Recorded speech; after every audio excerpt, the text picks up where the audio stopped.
Afternoon. So I'm here to give a tutorial on how to apply for your TIN online. Yes, so you go to your Play Store or Apple Store, download JTB app, JTB TIN app online.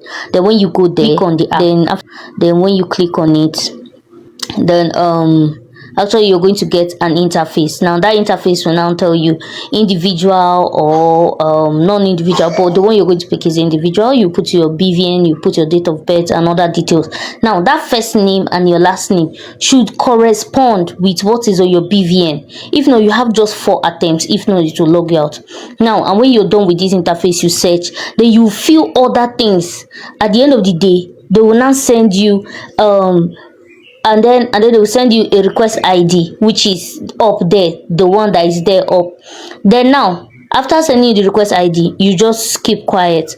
But after like 2 weeks, 3 weeks, and if you don't get any response, then you can now use this draft and send an email for it. Thank you for watching. Bye.